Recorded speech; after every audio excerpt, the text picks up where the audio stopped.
I am very pleased this morning to introduce Dr. David Weinberger. David is a deep thinker about the internet, despite his protestations otherwise. You'll get a rebuttal time, don't worry. David is trained as a philosopher and taught college for 8 years? 6 years? Felt like 8. But from philosophy actually has moved on to experiences in marketing, in technology companies, as an advisor to Howard Dean's campaign, which, say what you will about its ultimate success, was very well regarded in the internet space. I believe he was a gag writer for Woody Allen. Is that right? Sort of true, he says. So this is what happens when you get your information from Wikipedia. And he's somebody who's been thinking about the internet for a long time, and has written now 2.5 books. The Clue Train Manifesto, Small Pieces Loosely Joined, and the third book, for which I imagine this is a lead-up to this talk today. I believe the title will be Everything is Miscellaneous. And I'm just so glad he's able to be here today to share his thoughts, to engage in discussion with us. So without further ado, let me welcome Berkman Center Fellow and friend David Weinberger. So I'm not exactly sure, I wasn't exactly sure, I'm still not exactly sure, actually, about anything, but in particular about how to talk with you, because there are cultural differences, and what I wanted to do a really brief presentation and then have a conversation. The presentation ended up a little not so much brief. So I'm going to try to go through it quickly. And I am working on a book. I'm in the middle of a book. It's sort of, it's all encompassing from my point of view, in terms of my life. This is, in some ways, a cut through what the book is about. Although it's not presented in the way that the book presents it. So, excuse me. So I'm going to tell you briefly what the book is about and then take you through this cut through. And the idea behind the book is that we've come up with quite complex and sophisticated ways of organizing ideas and knowledge. We've had 2,500 years to do it, so it's not surprising. Some of the greatest minds have worked on this issue over time. But all of those ways of organizing knowledge have assumed correctly that they need to organize things as well. So it turns out that the ways that we have for organizing knowledge are deeply tied to how we organize physical stuff. And that's a limitation that in the digital world, as we digitize information, we no longer need. So we need to come up with, and are coming up with, new ways of organizing digital information. But those basic, thank you very much. Those basic principles are, so we're inventing new basic principles, but if we're inventing new basic ways of organizing ideas, that has an effect on what knowledge is. All the questions about knowledge, who gets to create it, what does it look like, what shape does it assume as we organize it, what social and political role it plays. Now, that's a huge swath of stuff. My book does not even attempt to go through all of the ways in which how the change in knowledge is affecting all of culture, although I think that it is affecting all of culture. But that's why I think the topic is important, because it leads us to discuss those things. So that's the blurb for the book, and now this is a particular path through it.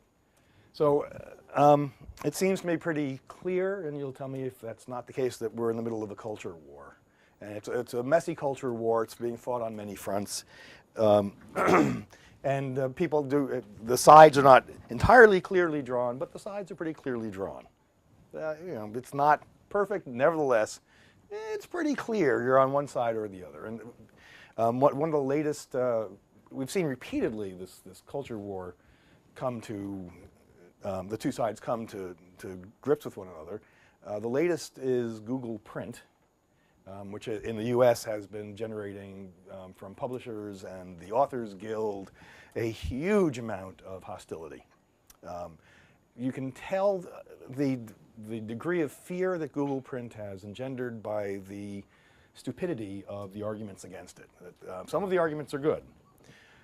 But we are seeing op-ed columns written by the book industry that throw good arguments and bad arguments. It's everything they can possibly think of. And some of those ideas are just, they're factually wrong, they're illogical, they're stupid, they work against the book industry's own interest. Nevertheless, they will use those arguments because they are so hysterically afraid of Google Print. But to be afraid of Google Print is to be afraid of the internet.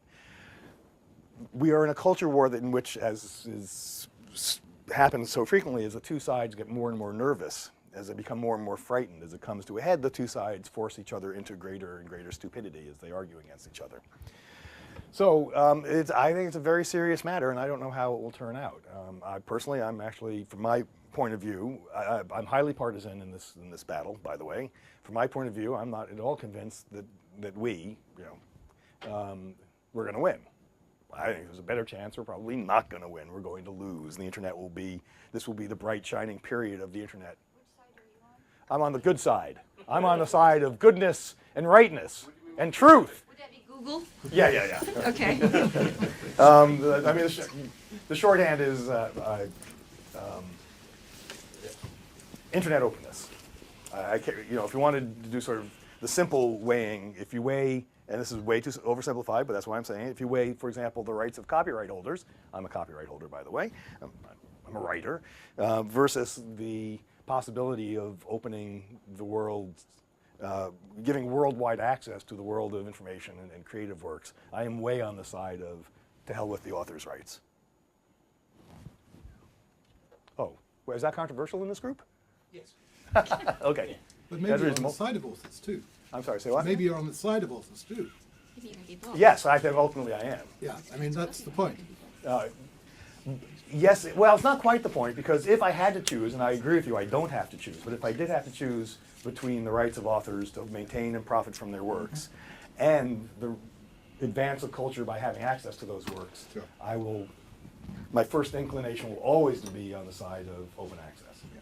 Now, I am not, this does not mean that I advocate no rights for authors. I'm writing a book, I have a book contract, and I want those royalties. That's how I make my living.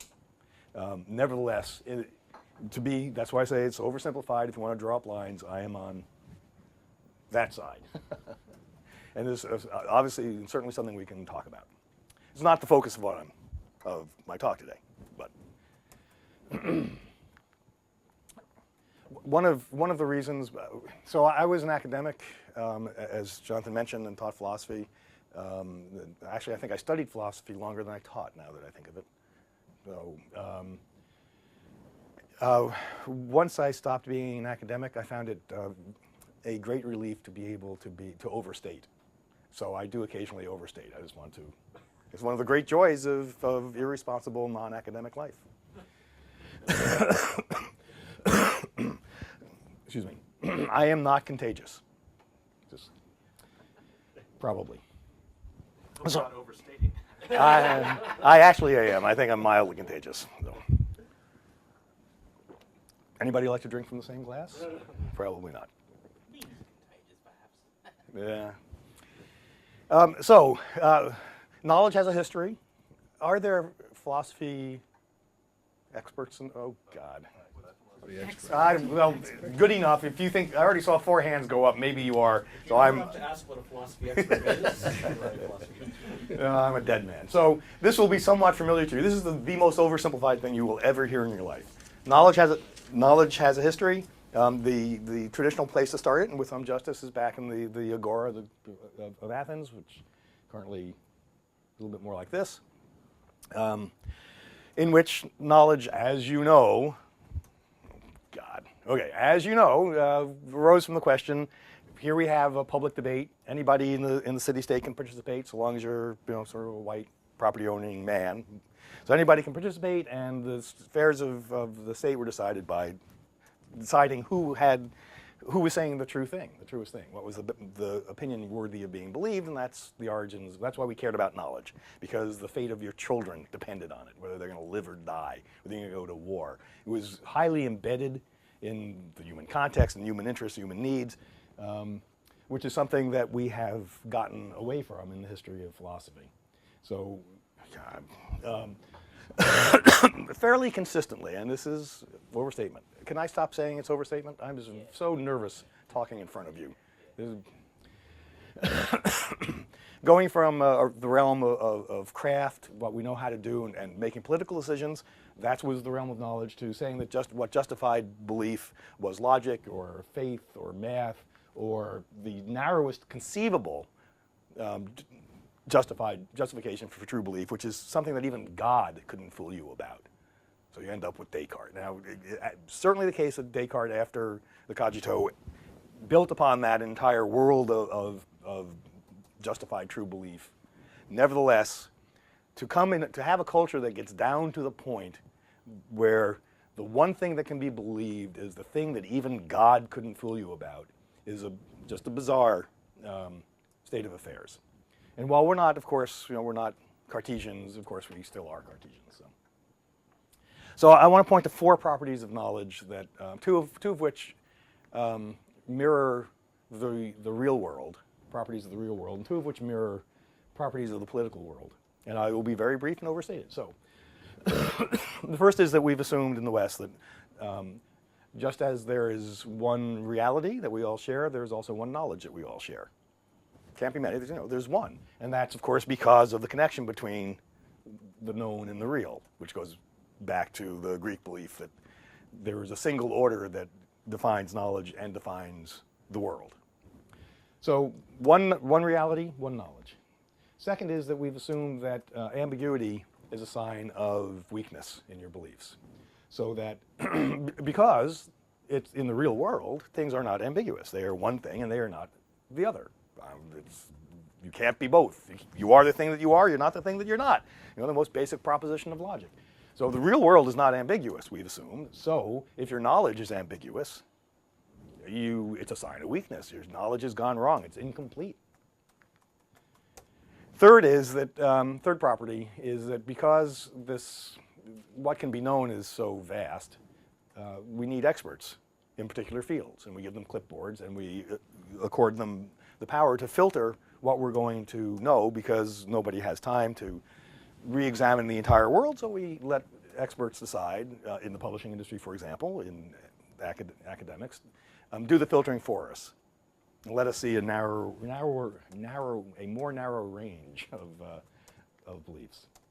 And fourth, from experts come institutions, which have the power to determine and to filter and to authenticate what it is that we are going to believe.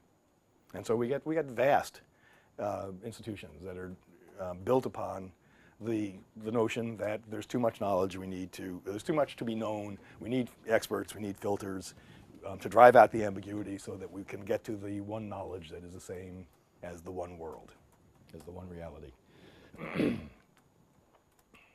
So we get familiar ways of ordering knowledge. Nesting is maybe the most important one that we've developed. And Aristotle, who noticed this and described it, and did not, by the way, describe it as a tree. I mean, that was 500 years later. It was Porphyry, a Syrian philosopher, who said, oh, you know what, this forms a tree. Nevertheless, you can see in Aristotle the recognition of the power, not only the power of nesting, but how it works, so that we no longer have to think that a category is yet another thing. That is, a category can be of a different type and still be real, a different type than the individuals who are clearly real. So we get this amazingly compact and compressed way of understanding objects, so that to know that this is a bird is not only to know that it's what it's different from and what it's like, is a system of similarity and difference that is that tracks back to a physical process we're going to talk about in a moment, but it's a lumping and splitting process, right? So that you take a lump of stuff and you split it, and then you take those lumps and you split them, and you keep doing that till you're down to the individuals, which, by the way, drives out ambiguity. Simply by knowing that this is a bird, I also know that it's a vertebrate, it's an animal, it's a living thing, that it's made out of matter. A whole universe of information, of knowledge, comes easily just by assigning this a spot in a tree. It allows all that information to remain implicit until we need it, and so it's an incredibly powerful and compressed way of understanding things as complex as, for example, the universe. So the remarkable thing to me is that this is exactly the same process that we use. Understanding the universe or the living things or any other nested set of categories is exactly the same, comes about through the same process that we use for organizing laundry, for sorting our laundry. So when you get your laundry in a basket, you have a big lump of stuff, and then you divide it into family members, typically, and then you divide each of those lumps, further split those lumps into body parts. Again, typically, you could do it differently. You could divide it into keep or throw away, or this is the clean laundry. Yeah, because well, it's an important point because we sort differently going into the washer than we do coming out. Which, unlike the silverware, we sort the same way going in and out of the silverware drawer. So two important models for organization. So typically you sort by body part, and then you can sort further. You could sort by color or by weight or by formality or by season. But at some point you stop sorting. And for me, it's a sock drawer. I don't bother sorting my sock drawer. I could, which means that for Aristotle, knowledge ends with my sock drawer. It ends with the miscellaneous. There's no organizing principle. There's nothing to know about this.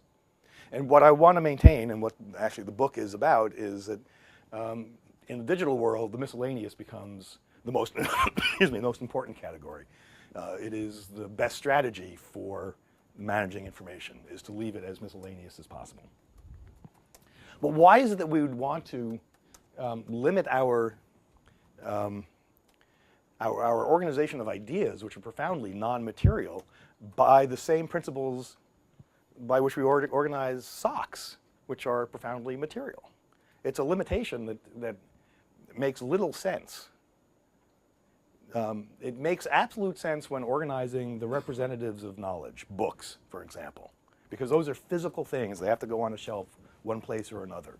And the metadata is physical, so it has to go in some place. It's a card catalog entry. That has to go someplace. That makes sense, and we have to put the book on a shelf, so we got to figure out, just as we're sorting our socks, and we say the socks either go in this pile or in that pile, but they can't go in both. The same thing with a book. If it's a book on military cooking, it's got to go on the military shelf or the cooking shelf. It can't go on both. So that makes sense. That's a limitation that's built into atoms. But there's no reason to accept that limitation beyond the organizing of the representatives of knowledge. For organizing ideas, it's a silly limitation. Why should we organize, why should that be? So this sort of tree that develops in the same way that we sort our laundry shows up all over the place, as I'm sure you know. This is, you get the same thing with Bacon, you get the same thing with the French encyclopedists. I don't think I have this blown up, but if you look over here, they managed to sort all knowledge so that religion and superstition are hanging from the same branch. Oh, I did. Okay, so there it is. And then there's Melville Dewey. The Dewey Decimal System, 95% of U.S. public schools and public libraries use it. It is fairly common in the UK as well. Is that correct? And are you familiar with just how embarrassing the Dewey Decimal System is? I see two heads. I'm not sure. Embarrassing in what way? Ha! Because some areas expand out hugely. That's the expanding out usually is how they address the embarrassment. I'll tell you what the embarrassment is. So this is selected topics. This is a highly, I don't remember where I got this from. This is so highly selected, it should say sanitized topics.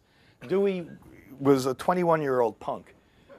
He just graduated from a tiny fundamentalist Christian school in Massachusetts, and he decided that he would organize all the world's knowledge.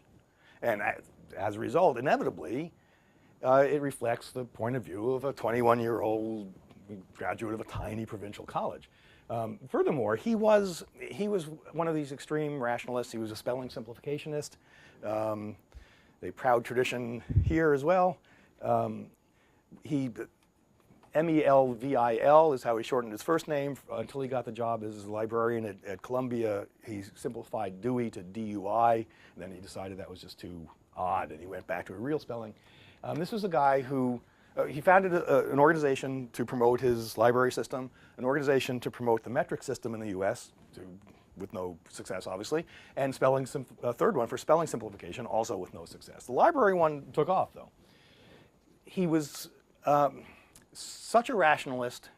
He loved decimal numbers, and so he intersected the two. He loved decimal numbers so much that, according to his biographer, he would try to arrange travel so that he would arrive on the 10th, 20th, or 30th of the month, just if he could. So this is where rationalism and superstition, you can't tell a difference anymore. I'm sorry? Compulsive disorder. So here's the compulsive disorder. So I'm going to organize all of knowledge, or all books about knowledge, to be fair. And I'm going to give myself 1,000 slots. And furthermore, I'm going to divide them evenly into 100, and then those hundreds into tens. So I'm going to have 1,000 integers, 100, and so this is exactly the same as saying I'm going to set up my new kitchen. And so I'm going to redesign. I'm going to have 10 cabinets, and each cabinet is going to have 10 shelves, and each shelf is going to have 10 spots. And I'm going to organize all my kitchen stuff that way. So here's my 10 spots for spices. I have to find 10 spices. I can't find 11, I can't find 9. So if I have 8, I will do things like say, well, ketchup and chocolate sauce. Those are going to count as spices and put them in. And that's in effect what happened with Dewey, except that now it's intersected with this small town provincial view that makes it not just insane, but actually offensive.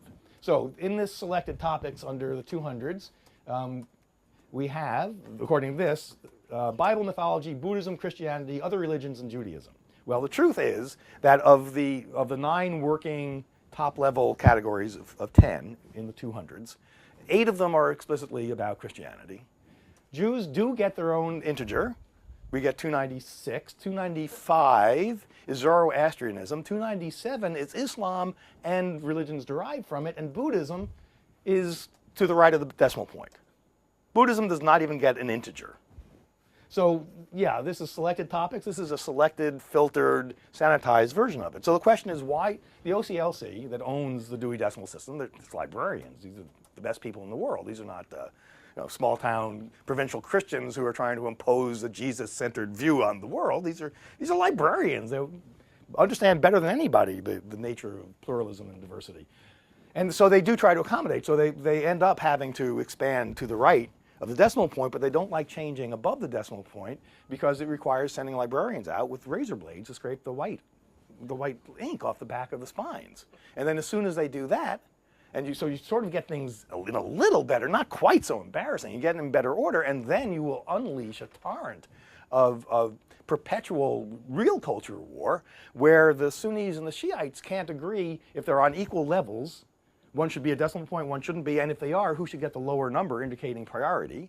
And the Jews for Jesus insist on being under the Jews, and the Jews can't stand that. They're like traitors. They want them under the Christians. The Christians aren't entirely happy with the Jews.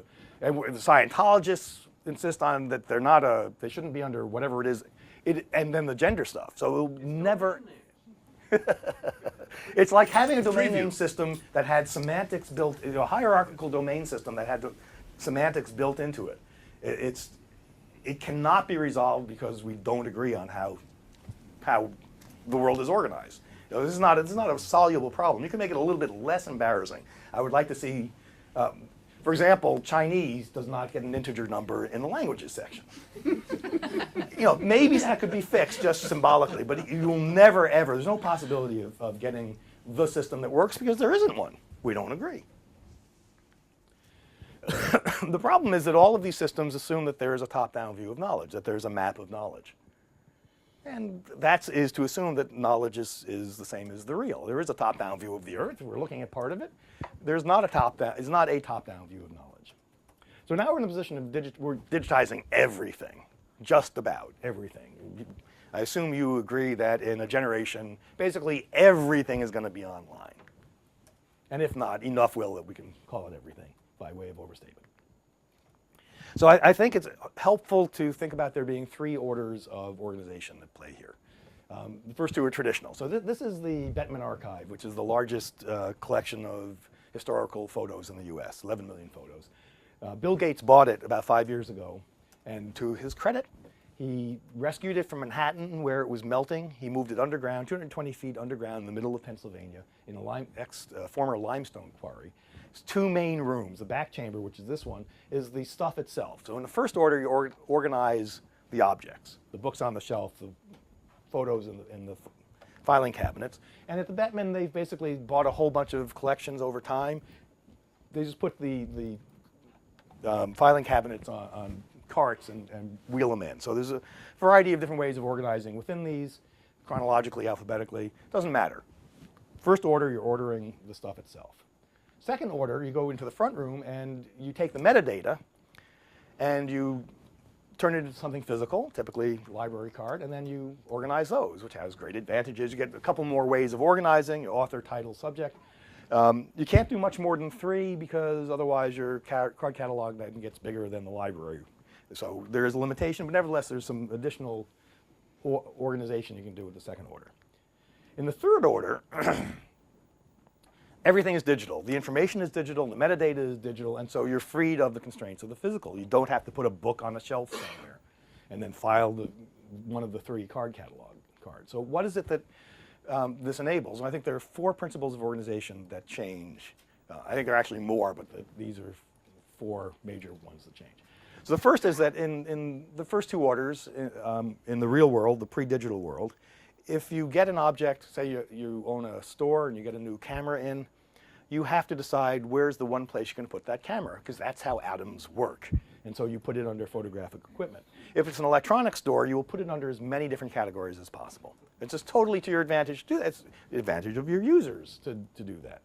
So a leaf can go on many, many branches. The socks don't have to go in one pile. They can go in many, many piles. Second is in the first and second order, we've assumed that a good organization of stuff is a neat, clean organization. That if you have lots of exceptions of scribbling in the margins and lines hopping over lines and dotted lines, that at some point your organizational scheme is broken. You're going to have to clean it up. It's a sign of failure. In the digital world, the messier the set of relationships, the better. The more people pointing in, the more links going out where you can't even follow all of them, then you're a big success. That's a hit. Messiness is actually good in the digital world. We were talking on the train ride in, we're talking about Wikipedia. The richness of hyperlinks in that, some articles, almost every word is hyperlinked, including rather nonsensical ones like 14. The number 14 apparently has a link in Wikipedia.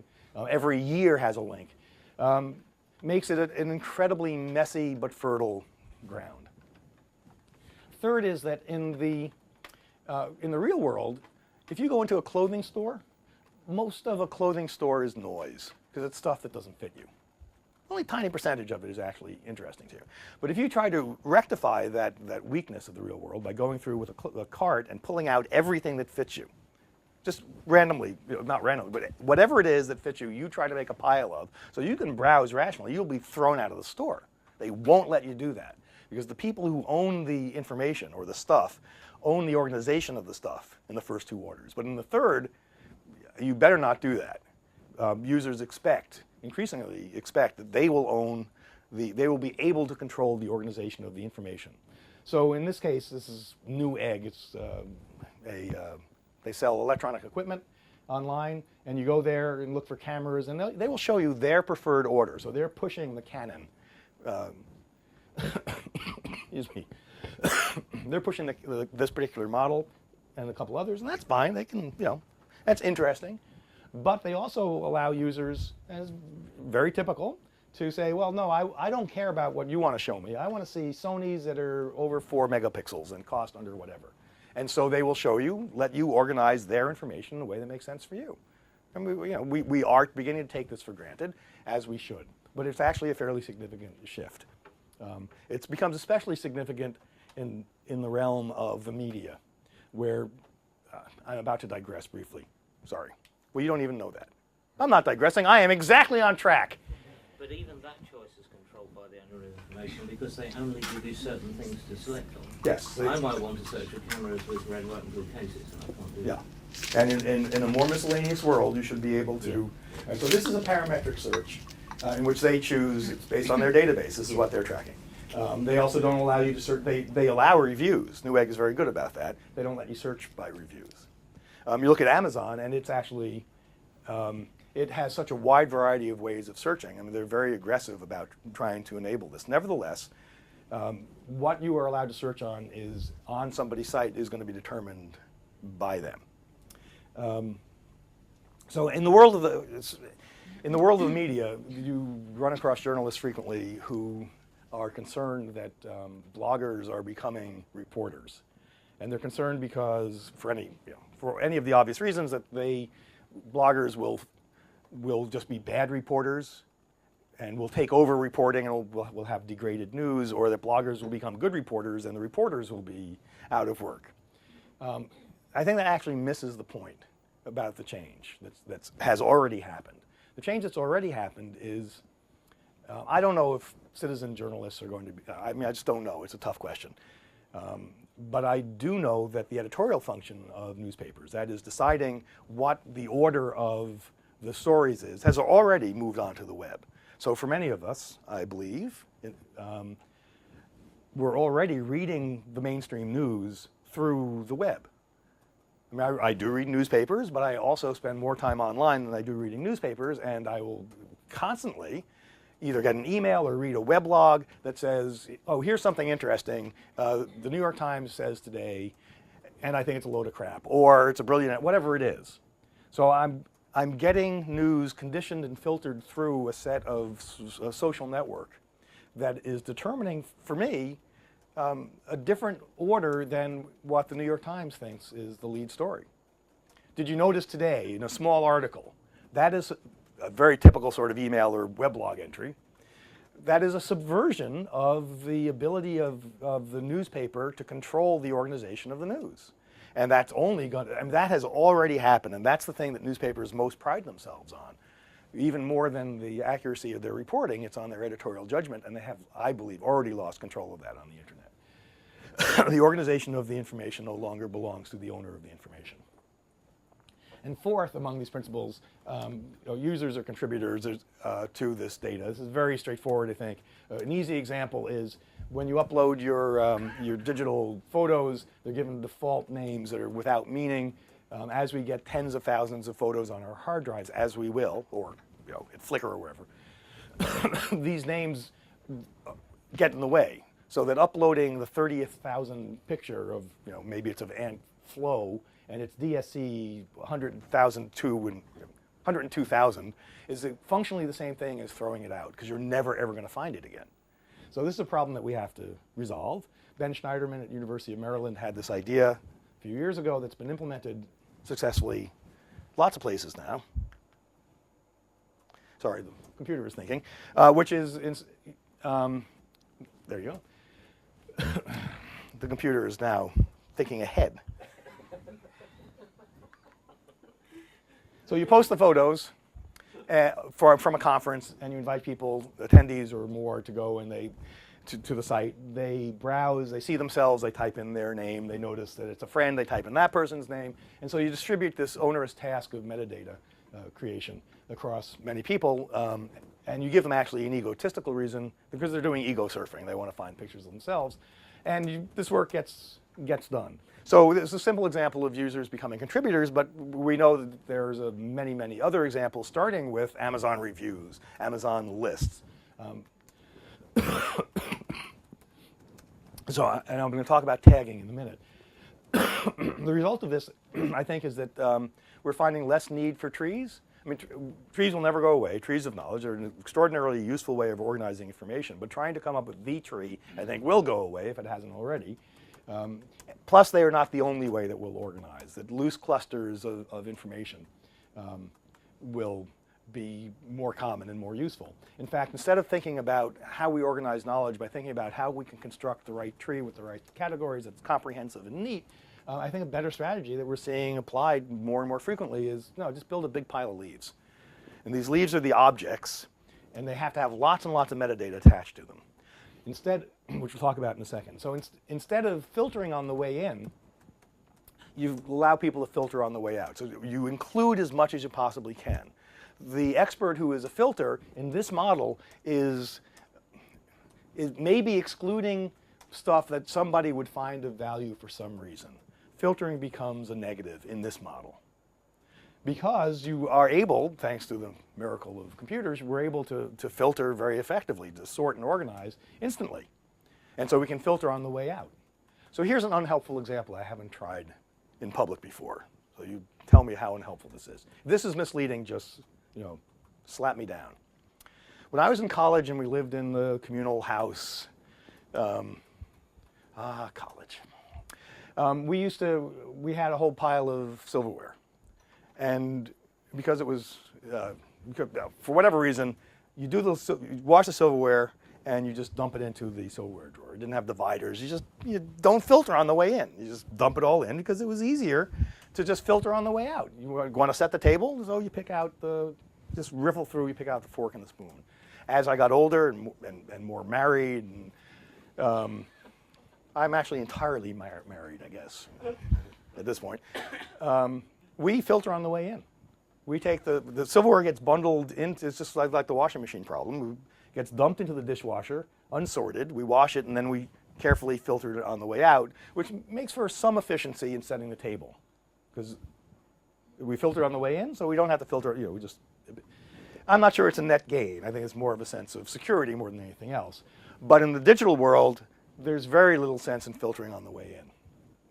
So you want to include everything, and then you want to postpone the moment when it gets taxonomized, when it gets classified, until the moment when a user actually wants something. Because until then, you don't know how she's going to want to organize the stuff. So you can postpone it, so you might as well.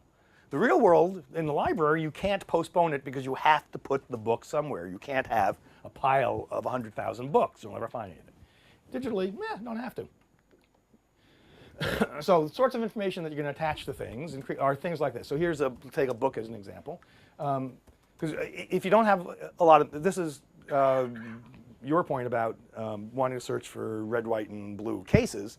If that information is in the pile, you're not going to be able to do it. So you want to include as much information as possible because you never know. You never know what people are going to want to see. So in the case of a book, you want to attach information about the author, about the author's other books, about all the books written about the author's social group, the social milieu, if you can, everything on the website about the author. You want to the contents of the book become metadata, which is exactly what's happening. It's exactly what's happening at Google Print. Right? You want to know. You type into Google Print, "Call me Ishmael," because you want to know what book it came from. So suddenly the content of the book is becoming metadata for the data, which is the name of the book. And the next day you go the other way and you type in Moby Dick because you want to see what the first chapter is, and there's Call Me Ishmael, and you've just reversed what's metadata and what's data. So there's no formal difference, and in fact there never was any formal difference between data and metadata. Metadata is simply what you're using to search in order to find the data. So the content of the book is itself metadata, plus you obviously want to leave lots of room for users to attach the data that they care about that you don't or you don't know about. So, for example, all this stuff is distributed, by the way, so it's not like you have to build this huge centralized database. Thanks to example because there are ISBN numbers, you can do a query in theory, especially in a Web 2.0 world, where you're getting information seamlessly from the Library of Congress and Amazon Books and Google Print because they all use ISBN numbers. So this information is distributed. It will grow rapidly as we have more unique identifiers that will enable us to hook up more and more pools of information. And this will spread, and we will have gigantic, incredibly rich piles of metadata about the world's information objects. Users are going to want to attach, you never know what they're going to want to attach to a piece of information, to a book, for example. So it may be that somebody who's looking at this book by Albert Braun, which I made up, by the way, don't want to get any copyright problems here. In fact, I'm such a chicken shit that this photo, which I stole from Google, I did a search and found a photo in Google. I then digitally altered so that I wouldn't get sued by the heirs of whoever this nameless guy in a photo from the 1950s was. That's the state that we've gotten ourselves into. And I resent it. Infringement, it's a derivative work. Oh.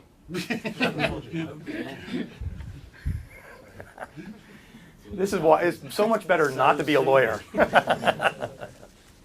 Damn. Okay, so a user may want to attach a tag to this, or metadata to this saying, oh, it's a history book, or tracking works by Albert Braun, or I'm doing research on Elizabeth II, or on Britannia, but I misspell it, which is very unlikely to, when the owner does the tagging, she's very unlikely to include the misspelled Britannia. But the user may.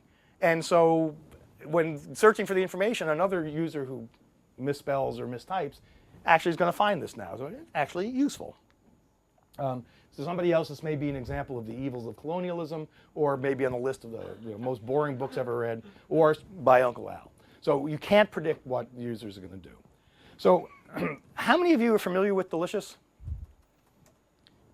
Okay, so I'm going to go through this really quickly, and it may not make,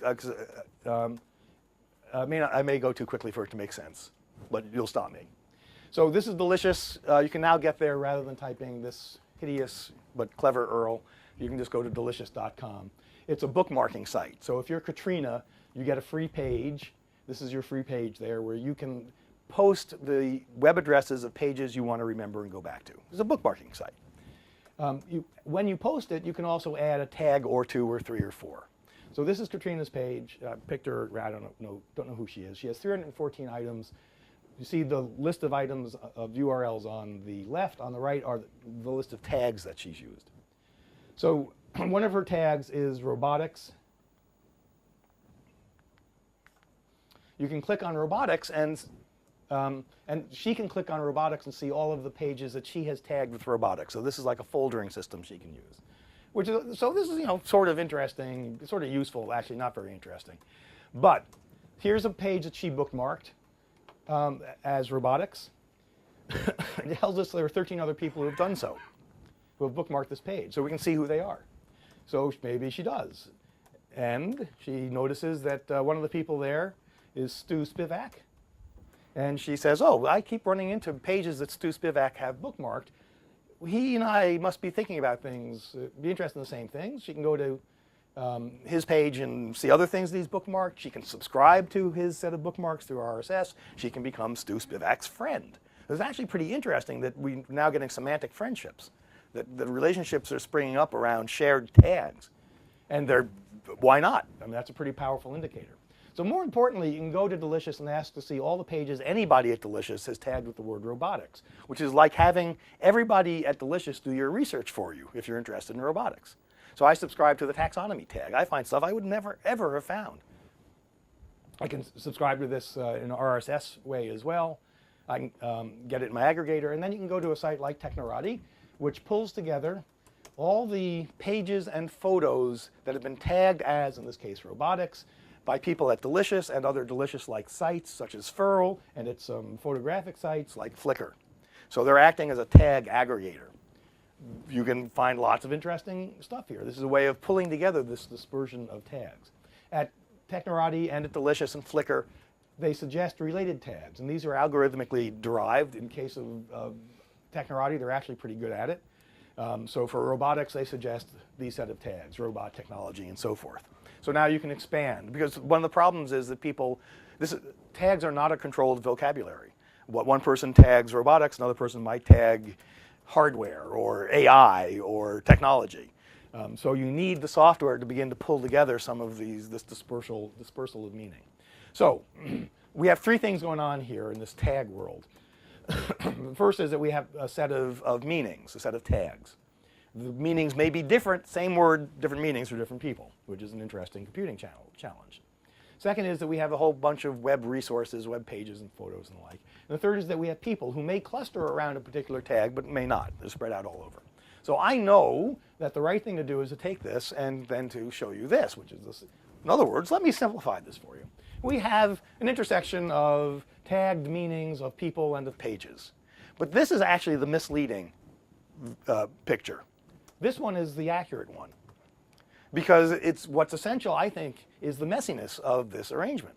This is, in some ways, a reaction against order, against Aristotle, but in some ways, especially for the initial early adopters, it's a reaction against the semantic web, which threatens to impose upon the web a set of relationships that have been derived. And so tagging came along, and a bunch of people who think about, who are aware of the semantic web, I think that some of them said, oh, the hell with it, we'll do it ourselves. Now, we can't wait for you to develop your ontology, and it's never going to be right. You can have the same problem Dewey had. It's not going to be as bad as Dewey, but essentially it's going to be the same problem. So we'll just do it ourselves, and it'll be messy, and we won't, when we search for London, the tag London, we're going to get tags, we're going to get the Jack London photo we don't want, and we're not going to get the pages that were tagged Soho or Piccadilly or Parliament or Big Ben, because software isn't that, but that's okay. We'll just do it ourselves. It's not going to be perfect. It's going to be incredibly messy, but there are actually some advantages to that. So there are a couple of effects I want to point to. Okay, so I'll go back. That was just because he's my hero. This is Jimmy Wales, the founder of Wikipedia, who says that one of the mottos internal to Wikipedia is this very simple thing, which is wiki is not paper. You're all familiar with Wikipedia, right? No? Oh, he did. Okay. Wiki is not paper. Well, so much of the history of knowledge is tied to the limitations of paper, the two-dimensionality of it, the permanence of it, the economics of it. That the fact that wiki is not paper is profoundly important.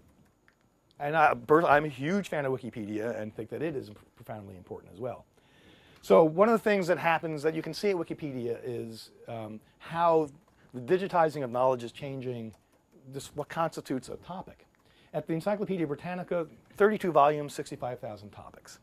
Now this is a little bit like Dewey. It's not that they said, why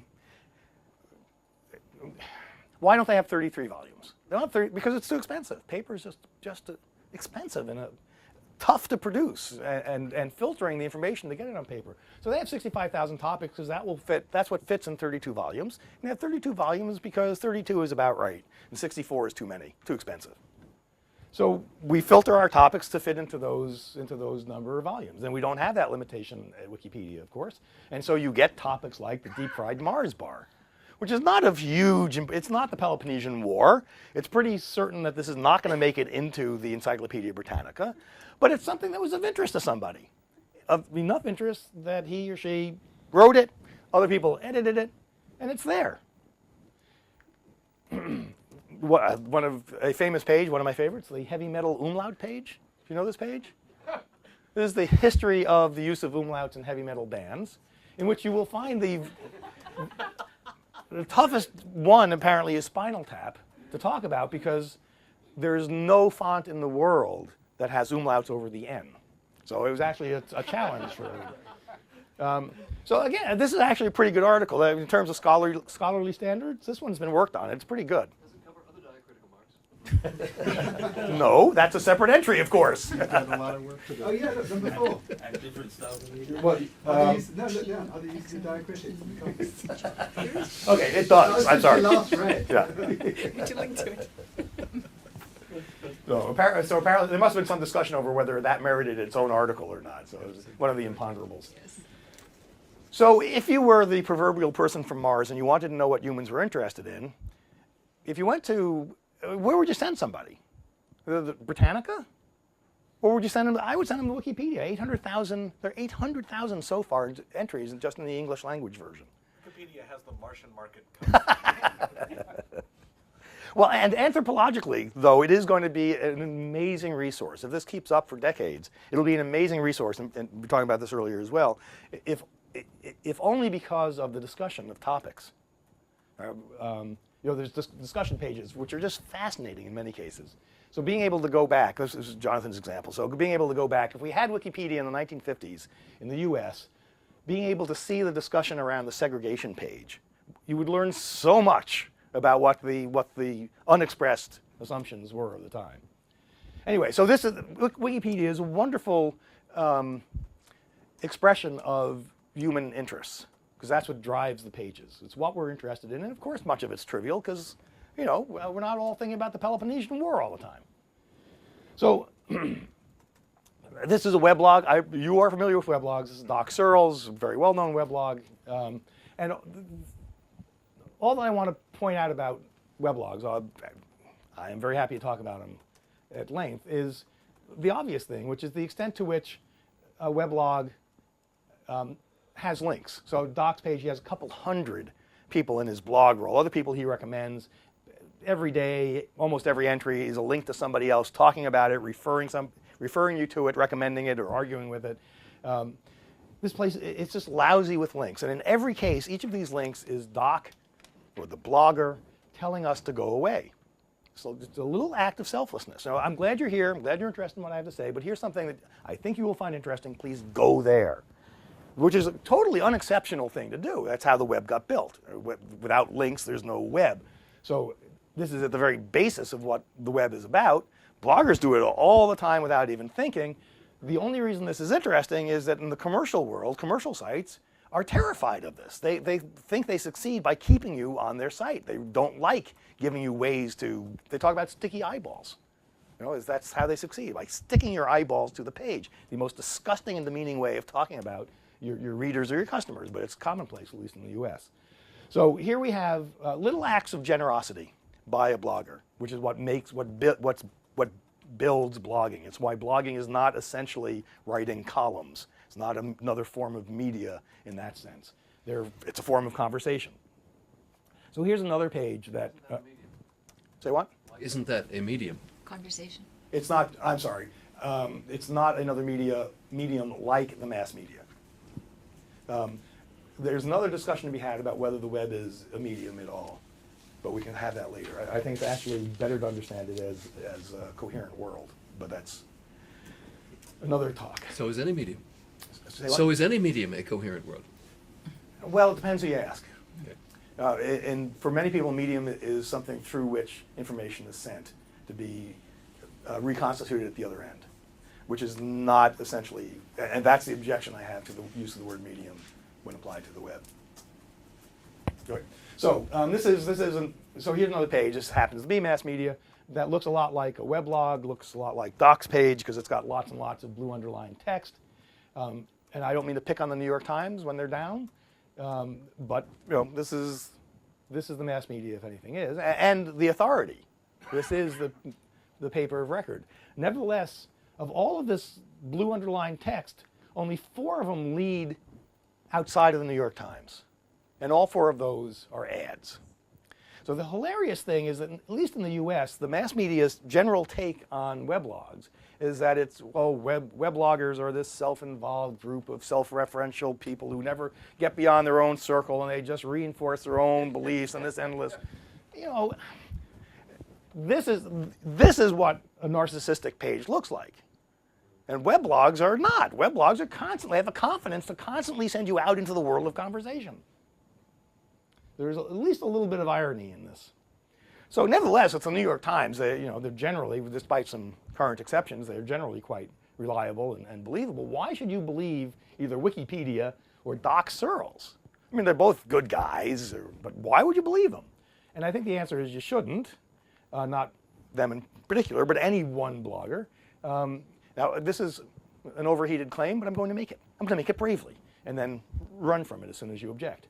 So you know that there's traditionally been a polarity between objectivity and subjectivity, each with its own advantages. Disadvantages, objectivity, the world as it would look like if we weren't looking at it, and subjectivity, the world as it matters to us. I won't, you know all this stuff.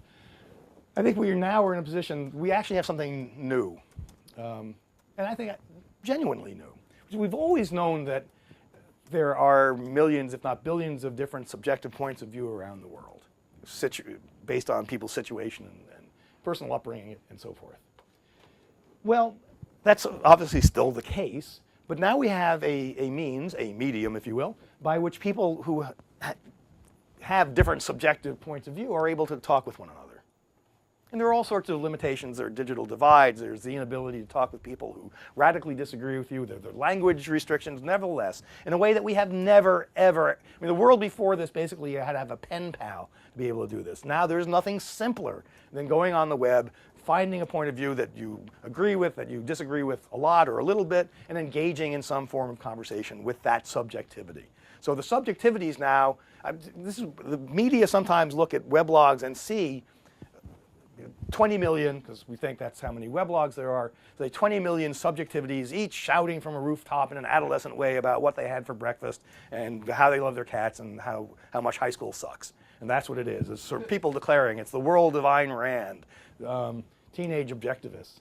And there are, of course, teenage objectivists on writing weblogs, but that's not what's interesting about the phenomenon. It's rather that people are engaging with one another. And that's the story of the web in general. Weblogs just make it easier.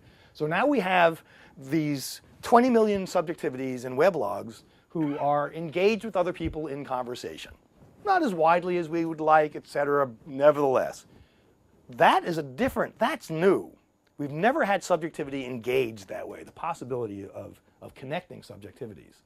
And that, I think, gives subjectivity some of the heft that objectivity has always claimed, and correctly claimed for itself. It doesn't replace objectivity. I still want to go to a dentist who, but it does add some heft to what otherwise was mere subjectivity. So, for example, if you wanted to know about forgiveness, you could go to Britannica, you could go to Wikipedia, those would be good starts.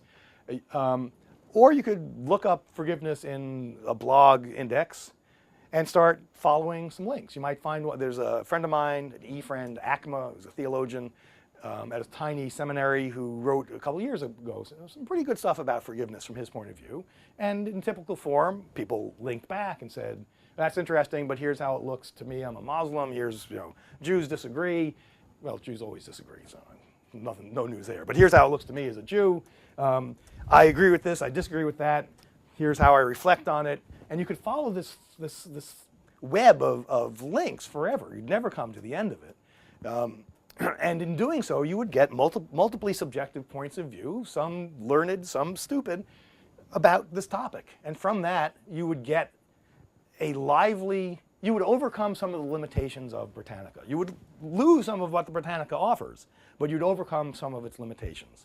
That type of multi-subjectivity, I think, is really valuable and is, in fact, it's always been possible on a tiny scale, but it's now at a scale where it's qualitatively different. Very quickly, another couple of points fall out of this. One is that we're used in the real world to having arguments where we get increasingly angry, more and more red in the face. We end up getting stupider and stupider and yelling at each other. We're in the bar and all but fisticuffs until there's no possible good ending to these conversations. The best that happens is you go away muttering about what a jerk. I can't believe. Do you hear oh my God. This is particularly, by the way, a male thing. It seems to be well, you don't have that as much on the web, despite the fact that you hear about the flaming and all that, because you write something on, say, your weblog, somebody disagrees with it, maybe in a flaming way, and you go back and forth. Then it's, say, in the comments section or it's an email, and eventually both, you've said what you had to say, and you no point in retyping the same thing, so it just sort of peters out, and you go away. And so, okay, Jonathan is never going to see my point of view on this. Actually, he was a little more interesting than I thought he was going to be when I started. He made some good points, but he's really fundamentally wrong, and that's okay. Well, that's exactly how the world survives, is by not being locked in the same physical space, getting red in the face and yelling at each other until we want to kill each other. I mean, the way the world survives is by saying, I really think he has his head up his butt, but that's okay. I don't have to pull his head out of his butt. It's okay. He can go on that way. I don't mean to pick on you. But there's nobody else in the room I can actually say that to without then getting into the. So, it allows for a useful sort of ambiguity because we're never going to have a Dewey-like system that works for everybody. And the next thing is that when you go into a bar, and I don't go into many bars. I don't know why I use bar examples, but you go into a bar and it's a hot day and you want a cold beer because you're in America, not in the UK, and you get what you want and you take a sip, and it's not perfect. It's not the most perfect beer you ever had. It's just not, you know, it could be a little colder, I don't know, it's a little, but that's okay. It doesn't have to, you don't leave and say, I will not, this is an outrage, I will not be satisfied until I find the perfect beer. And you go from bar to bar to bar for the rest of your life trying to find the perfect beer. You don't do that. What you say is, oh, that's good enough. That was a good enough beer. Actually, it's not just good enough, it was cool, it was local, and it was refreshing. Damn, that was a good beer. Not perfect. It's the same thing with information and knowledge now. So in a world of abundance, and we are in a world of abundance of information, the concept of the right information, the best information, the perfect information, it's not even a coherent idea, I don't think. So in large swaths of our lives, we are getting used to the idea that good enough information is good enough. Not everywhere, not if you're trying to land the 707 or you're doing heart surgery or you're a lawyer and you have to find all of the case law. That's exceptional. In the rest of our lives, well, good enough, that's good enough. Don't have time to wait for best. That changes the role of filters quite dramatically. And so I'm at the end. This is sort of, in fact, it seems to me everything about knowledge is changing, and because it's being digitized and because the organization of knowledge therefore changes, and it's not tied to the limitations of the real world anymore. What is it about? It's anything that's interesting. We're not tied to the limitations of 32 volumes of the Encyclopedia Britannica. We have the 800,000 topics of Wikipedia, and what is the limit of number of topics in Wikipedia? None. I bought a 320 gigabyte hard drive for $110, like 60 pounds last week. Do you know how much information fits on a 320 gigabyte? For one thing, Wikipedia fits 1.5 times on that. It becomes clear to all of us that knowledge is not a body of stuff about which we don't care, but rather is the stuff that we do care about. Knowledge being infected, and that's a bad word, being invested, let's say, with care, with interest, with passion, is as the norm. Not as a distraction, brings us right back to knowledge in the Agora, where the questions about what to know weren't abstract issues. They were, should we go to war? Should we plant more olive trees? Are our children going to live? This is on the web you will find in everyday conversation and blogs and email and all the rest of it, you will find discussions that are motivated by care, by interest. That's why we're talking about it, and thus by passion, which adds an element of, perhaps unfortunate, but not from my point of view, humanity back into the question of knowledge. And thus, I am at the end. So, I am 100% certain you don't actually believe this, and I would like to know why.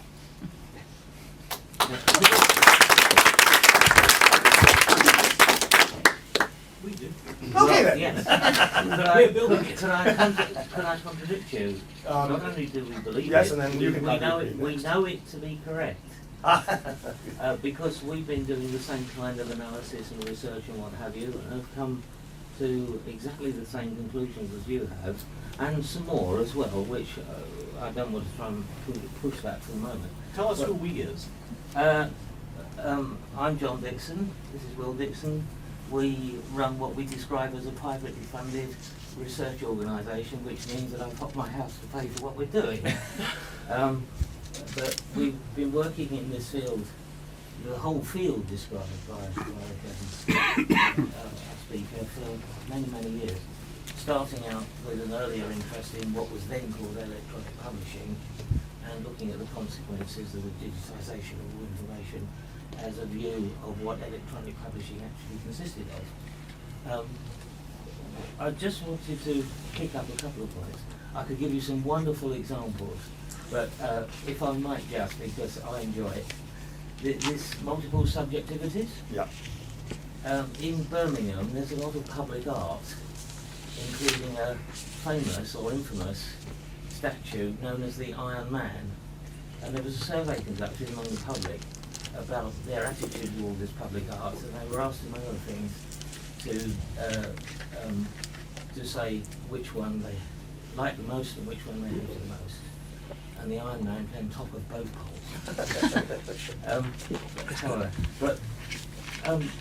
What I wanted to perhaps raise a little more is, you've talked about knowledge, and then you've talked about subjectivity.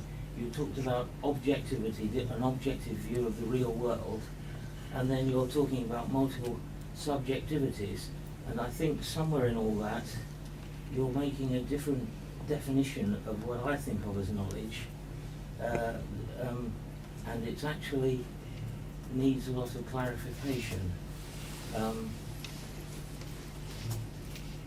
I don't quite know how to illustrate that point, but when you were talking about knowledge, is I know things, and I may not know how I know them, but I do know that I know them.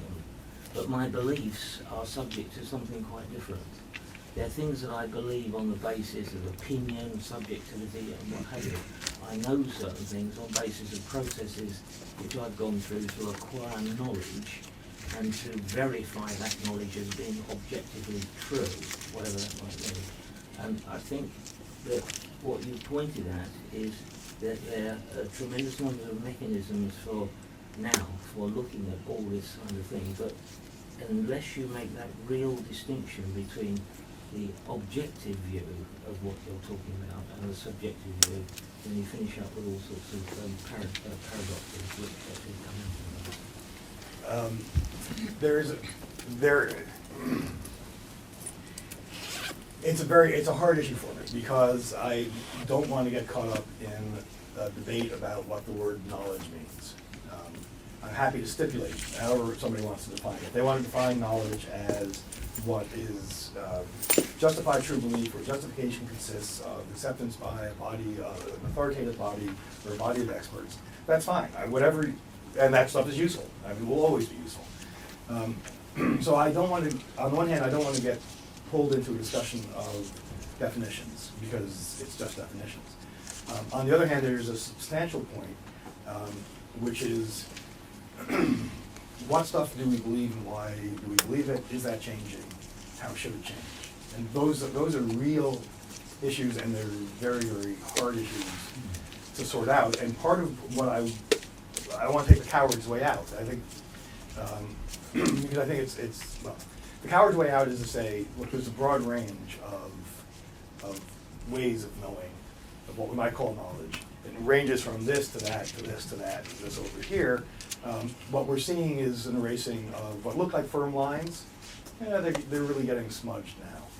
So people are figuring out, one of the most interesting things on the web is to watch the growth of reputation systems or authority systems, or whatever you want to call them, which address very local needs. So the needs of an eBay for who I should trust, very, very different than the needs of Wikipedia or of Amazon or of, and so forth. Every site just about will have its own needs for an authority system. And so on the web, we've seen this growth of ways of verifying, of engendering trust, breaking it open, which is, which breaks open this mechanism which had been more constrained, more easy to understand, and more easy to trust. But that's okay. I mean, on the web, then what's happening is what happens in the real world, which is we have a wide variety of ways of deciding how we trust people. How we trust the person on the train next to us, how we trust the dentist that we're going to see. And I think that's entirely appropriate. So the messiness, what I'm trying to say is that the messiness around the nature of the knowledge is a real change. And from my point of view, I'm part of it. I think overall it's a good change as well. I want to encourage multiple linking, and then Can I just let's come give back one to you. simple example? Let's do Yeah. some multiple links, we'll Yeah. come back and we can do finish a deep Well, dive with you. I would just like to. I understand, but we only have 15 minutes left, and Okay. I just want to Okay. make sure we Yeah, have a lot we of can voices talk- on. I'll tell you afterwards. Yes, Right. indeed. Sorry. But we can come back to you, let's just get some other voices in too, I know there are other hands up. In the Well, my point is not unlike that of the Dixon brothers, which is the Dixon family, but rather that what you're saying has been essentially my points for the last 45 years in the field, trying to insist that information is not hierarchical and that we need. Ted, you should introduce yourself. Oh, my name is Ted Nelson. I coined the word hypertext long ago, and also known as the Ted Nelson. but not by me. I can't introduce myself that way, but I mean, subjectively, of course. In any case, the Xanadu project, which I regard as which was the original hypertext project, and which I regard naturally as the correct and proper form of hypertext, always was based upon the notion of multiple, the ability of multiple people to annotate and to tag, etc. And I'm still fighting to get this model up. I'll be speaking in my talk beginning a half an hour from now. I'll be speaking on the political issues of the internet and how one can overlook and misunderstand them in the beginning and get screwed. But in any case, the web is rediscovering all these principles, but unfortunately with a trivial and degraded system of structure. And so trying to restore multiple linkage and multi-type linkage and the ability to quote online is the continuing issue as far as I'm concerned. And I greatly look forward to your talk, and of course, you've been hugely influential in this entire field, so thank you very much. I don't know. Here. Sorry. Me? Yeah. Bill Berkman.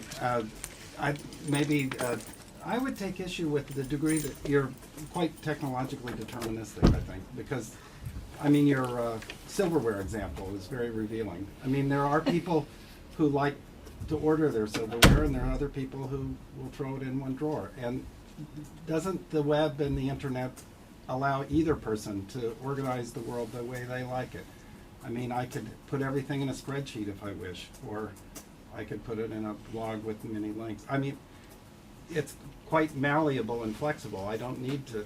Or are you saying this is driven by the technology, or it's driven by what's popular on the web, or?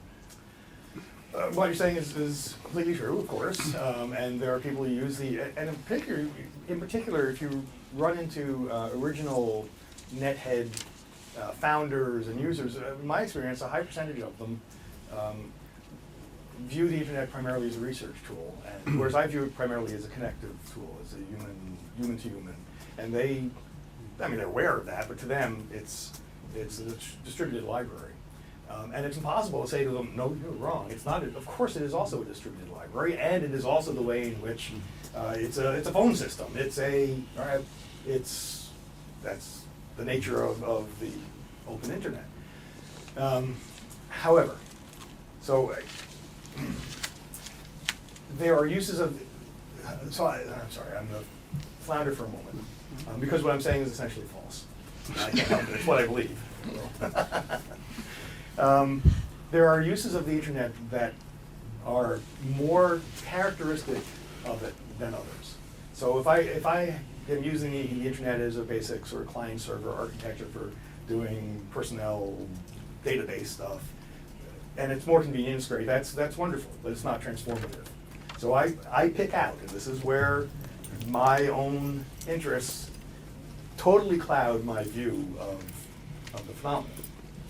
I pick out elements of it that seem to me to be more important, more newer, more transformative, having more possible effect on our ideas of ourselves. And I locate that stuff as what's important and interesting about the internet, which means that I'm making a huge value judgment based on virtually nothing that says, oh, well, okay, that's a good use of it. I'm glad you're doing that, but that's not really interesting.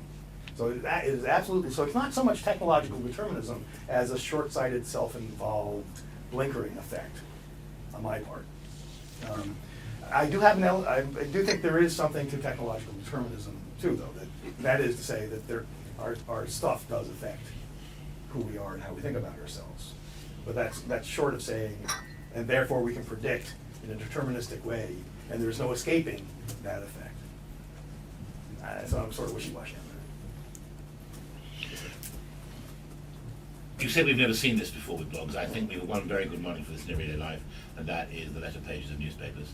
Many of the letters are about other letters, and eventually that can go on, and the editor then writes, this correspondence is now closed. I mean, we get that. Serious question. There's a liberal versus authoritarianism, liberalism, authoritarianism theme underlying your work, and of course we all want to be on the good side of that. And at one point in your talk, more than one question, you identified sort of, you just said the phrase semantic web, identified it with the authoritarians. And this is very much Ted's view, who's left us the movement. But I just want to say, just as a marketer, and being involved in that movement to some limited degree myself, there are many views of what semantic web is out there, and they aren't all like that. And yeah, I think it's possible to have the best of all those worlds. And the answer is that ontologies don't have to come top down from Aristotle or geneticists or Tim Berners-Lee. Yeah, well, there's actually our ontologies can be built bottom up from data. Taxonomies. Then you're away. Yeah, Yeah, so, of course, precisely. Yeah, so it's a far more complex, as everything is, a far more complex question. The initial and easily the initial idea was easy, the parity, it was too grand, in my point of view, it was way too grand, and it was, who here has lived through the SGML wars, Yeah. 1990s? Yes. So it's hard for, I was involved in that. I was in electronic publishing at the time. It's very hard for me to hear a description of the semantic web without thinking of, say, the telecommunications industry that spent, I don't know, 6, 7 years trying to come up with a specification of DTD that would work for them, and got stuck for years and years on the best way to represent a table. You know, even while they could have saved millions of dollars if they could just agree that a table consists of row elements with or that it consists of cells, and it doesn't matter, just pick one, and they couldn't. So I hear semantic web and my stomach churns. I think, oh my God, we're going to go back into the SGML wars. So folksonomies are one way of generating ontologies bottom up. You know folksonomies? You just sort of watch what people do. You give them a little feedback mechanism, for example, for how they tag. You tell them how other people are tagging, and that encourages a sort of conformism that results in a bottom-up, self-controlled vocabulary.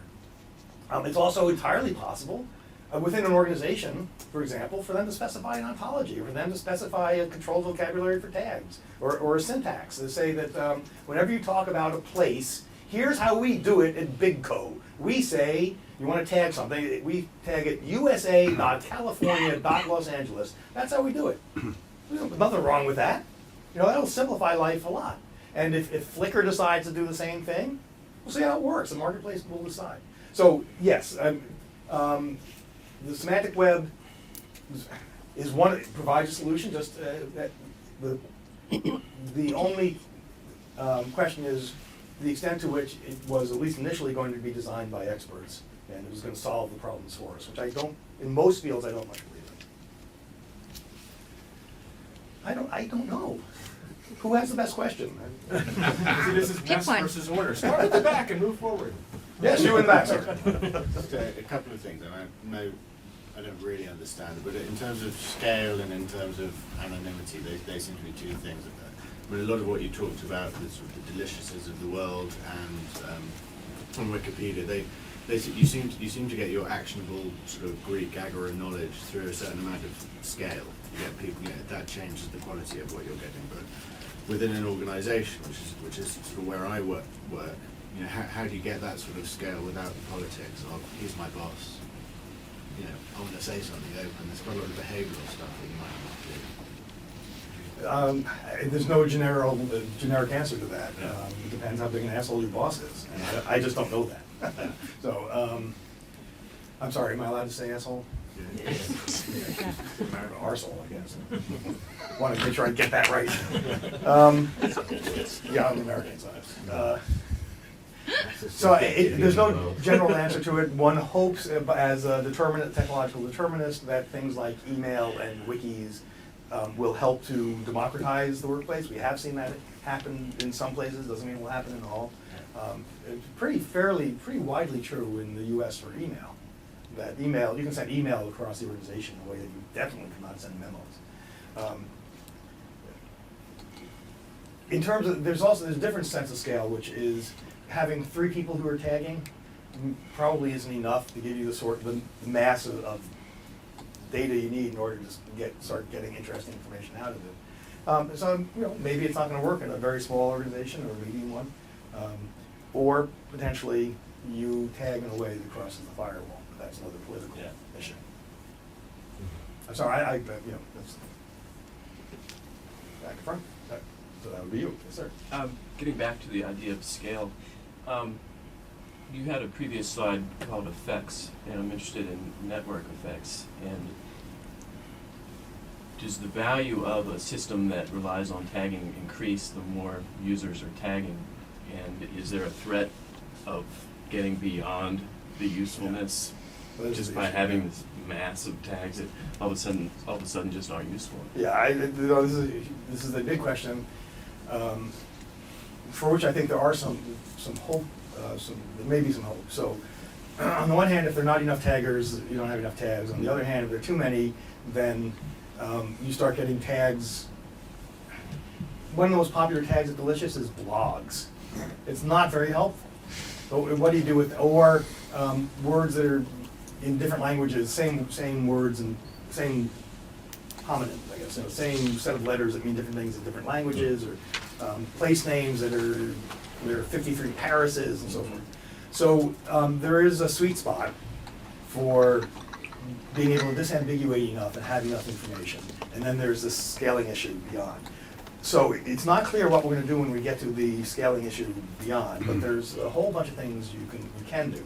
There's a cluster analysis of tags that can help you disambiguate pretty successfully.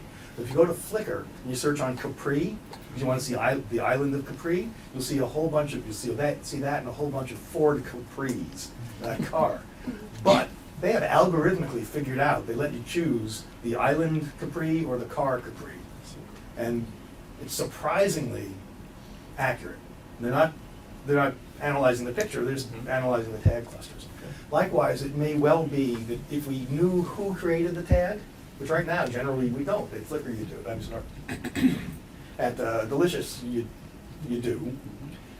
Well, insofar as we know who created the tag, that we can, if we then know the person's social network, which we might be able to surmise from the tag sets, we can use that to disambiguate the tags.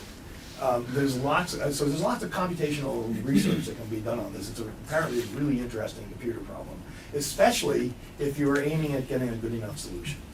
If so Flickr, if you're looking at the Ford Capri pictures and an island of Capri shows up, nobody's going to get strip searched and nobody's heart is going to go into, it's okay.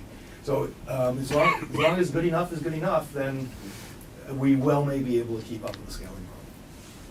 But I'm not a computer scientist.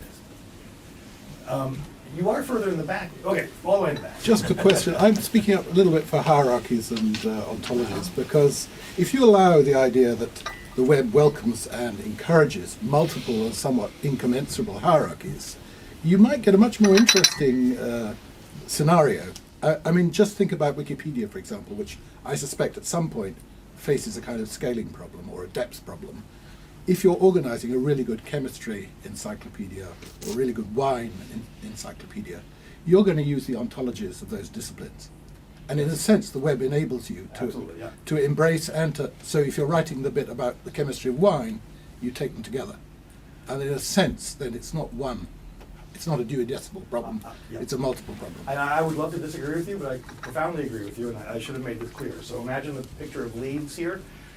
One of the advantages of this approach is that you can have multiple hierarchies. You can have the American Chemical Association periodic table, and you can have the Earth Science periodic table, and you can have the WACO periodic table that sorts by color, right?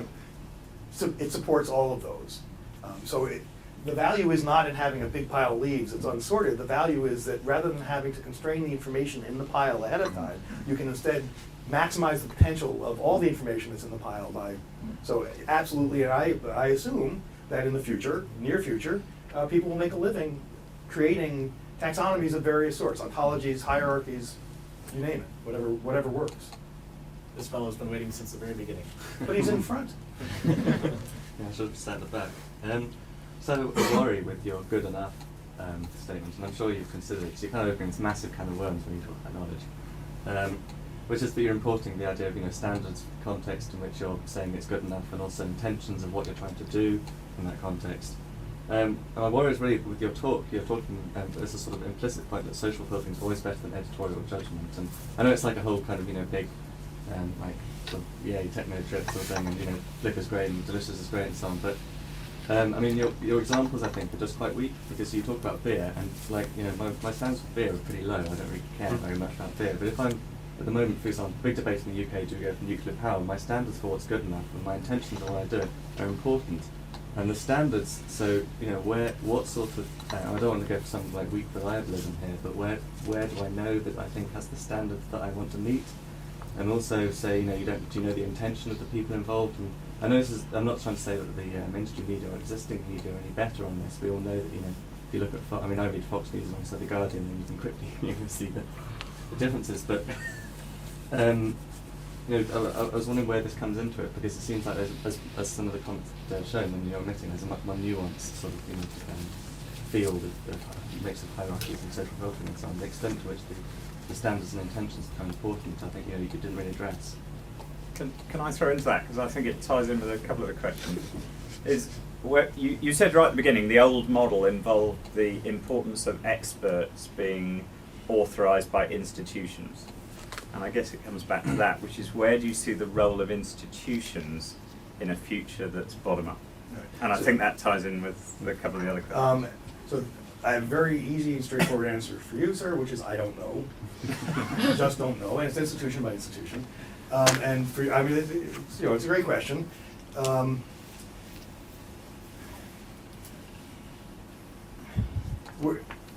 To which I only have a weak answer, but this is a weak answer that I believe, as opposed to the false answer that I also believe.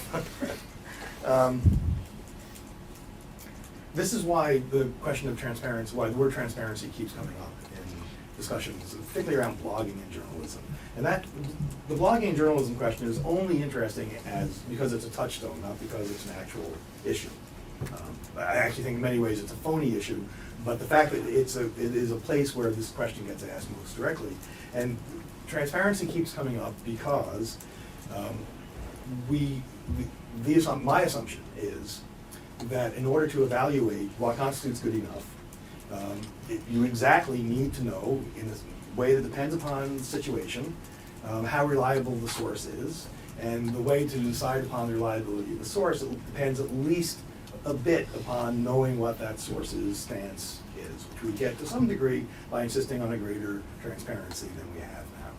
So we're not so stupid as a species. We are very nuanced in our ability to understand the metadata around information, especially around the reliability, the authority of information. We're very nuanced at it. We're nuanced beyond we can't make explicit everything that we consider when deciding who to trust. So we're thrown into a world where some of the traditional ways of trusting are denied to us. They're no longer suitable. And in which we have to come up with new ways. Now, in the real world, we're situationally dependent upon what constitutes good enough information in sophisticated ways, whether we're at the grocer or we're calling up the theater to find out when the movie is. And it's a complex play of how important the information is, how reliable, you know, the whole set of stuff that we couldn't execute if somebody asked us to, but we're really good at. We're not fooled all that often.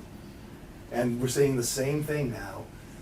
It has been less the case in the media because of the nature of paper, the economics of paper, and having a limited number of authorities to whom we can turn. That reign is ending, and so we're using the same techniques that we've always used in order to ascertain a situational sense of what constitutes good enough.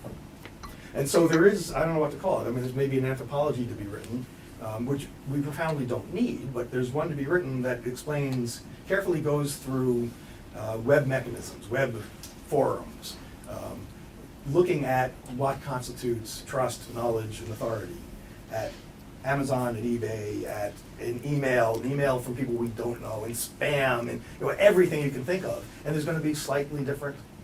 In each case.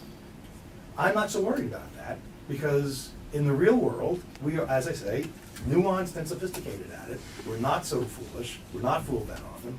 And we're bringing those same sensibilities to the net and inventing new mechanisms where they're required because of the thinness of the data. And this seems a great place to place a bookmark.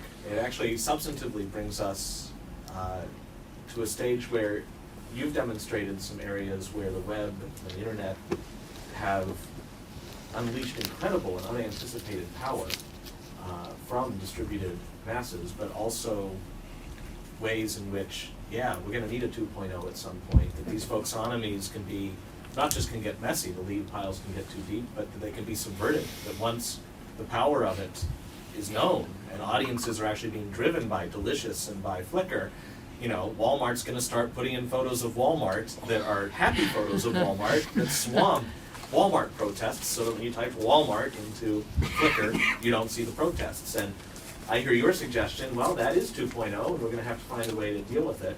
And it also ties, I think, back to Yorick's point about, is it messy versus neat?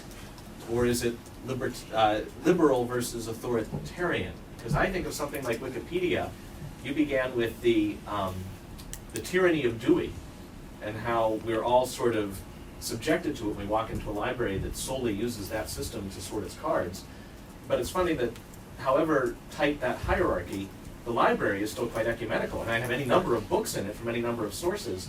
Wikipedia is actually kind of the opposite. You can slice and dice it any number of ways. We're not prisoners to the hierarchy, but at the end of the day, there is an article about Stalin or about Weinberger or about anything, and it's supposed to be the article about that person.